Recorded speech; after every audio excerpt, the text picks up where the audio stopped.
Hello, guys. Welcome back to my channel. So, today I'm going to read another story from the book Read to Me, Grandma.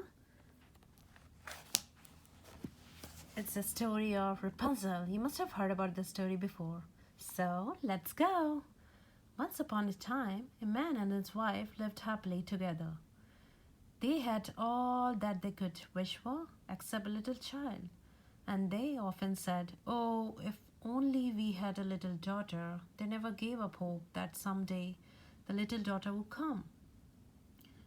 A window at the back of their house looked into a splendid garden, which was surrounded by high walls. Nobody would have dared to climb these walls, because the garden belonged to a powerful and wicked witch, who was feared by everyone.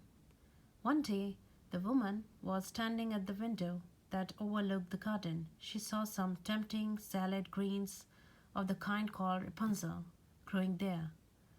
They looked so fresh and green that she longed to taste them. Each time she looked at the greens, she wanted them more and more. Soon, they became the only thing that she did want to eat. And because she could not get them, she became pale and thin. Her husband could not understand why she was so changed. But one day she told him, "I shall die," she said, "unless I taste those salad greens."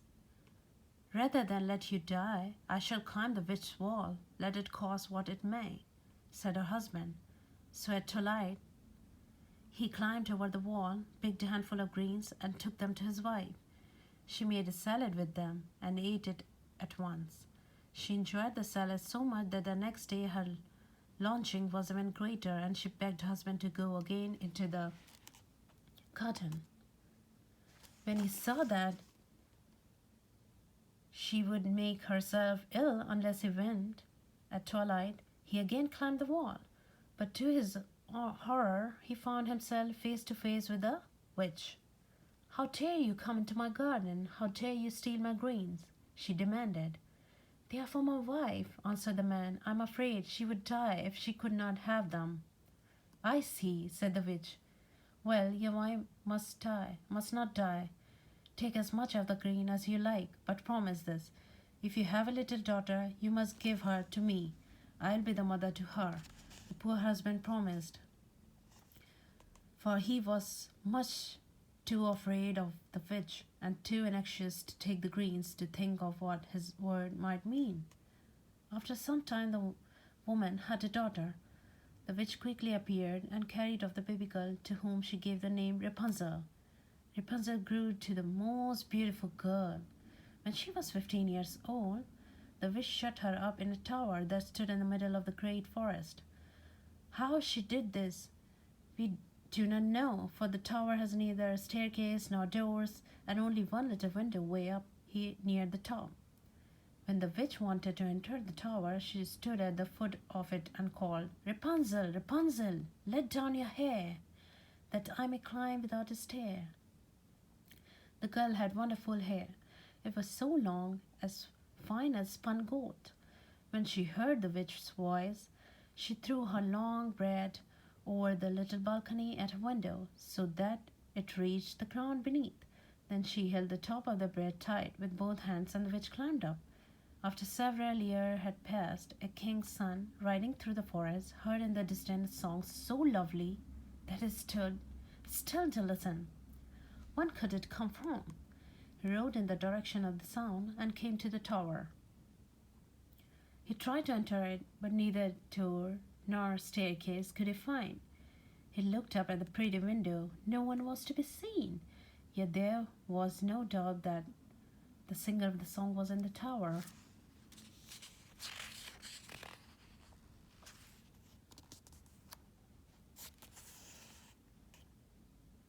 The prince rode home, but he felt as if he should like to listen to the song forever. The next day he went again to the forest, and the next, always hoping to hear the girl's voice singing her sweet song, and wondering if one day she might come to the window. Sometimes he heard not a sound, but often her song floated down to him. Each time he heard it, the voice seemed sweeter than the last, and he longed more and more to see the girl who sang. One day, as he sat behind a tree, He saw the witch come to the tower, and he heard her call, Rapunzel, Rapunzel, let down your hair, that I may climb without a stair. Then the prince saw the long golden bread thrown over the little balcony at the window. It reached to the ground beneath. Looking up, he saw a beautiful girl. She held the top of her bread tight with both hands, and the witch climbed up on it. If that is a ladder by which one may enter the tower, I may climb it, said the prince to himself as he rode home. The next evening at twilight, he stood at the front of the tower and called, Rapunzel, Rapunzel, let down your hair, that I may climb without a stair. In a moment the bread was thrown down, and up the prince climbed. When Rapunzel saw him, she was very frightened, for she had never seen a man before. But he talked so kindly to her that she soon lost her fear. He told her how her song had led him to the tower and made him long to see her. Then he told her how, after many a month's waiting, he had seen her, and how that had made him long to speak to her, and now that he had spoken to her, he loved her dearly and wanted to marry her. Rapunzel was startled, because it had all happened so suddenly. She looked at the handsome young prince in his blue suit, with its striped sash and lace ruffle. He too was golden-haired, and on his head he wore a black hat with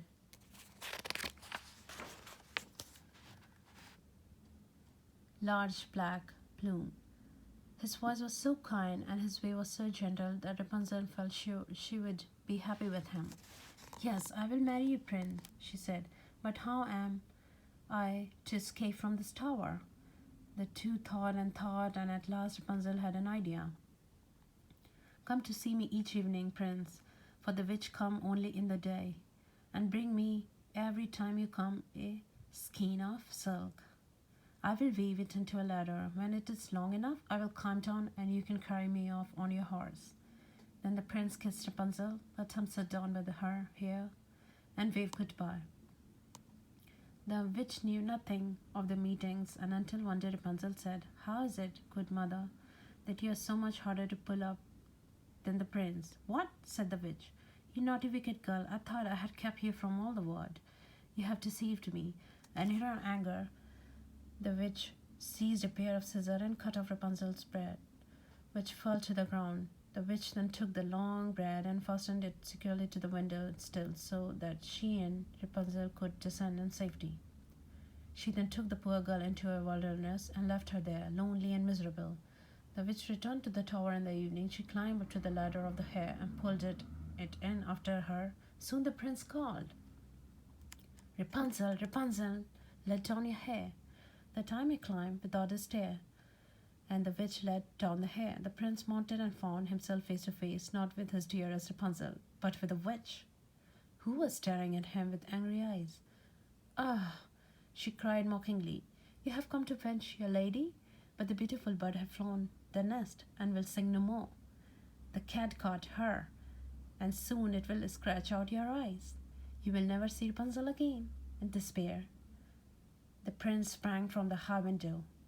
The fall did not kill him, but his eyes were scratched by the thorns among which he fell. Blind, he wandered through the forest with nothing to eat but roots and berries. His one thought was of Rapunzel. One day the prince reached the wilderness where Rapunzel was living. He heard a voice singing the same song that he had so often listened to beneath the tower. He followed in its direction, and as he approached, Rapunzel recognized him. She put her arms around him and wept. The two big teardrops fell upon the prince's eyes, and they immediately grew quite clear, and he saw as well as ever. Then hand in hand they went together to the prince's kingdom, where they were married amid great joy and lived happily ever after. That was some happy ending. Alright guys, wait for some other chapters to come, other stories. Alright, don't forget to subscribe to my channel and post on the notification button. Next time I'm going to read all the stories. Thank you, take care.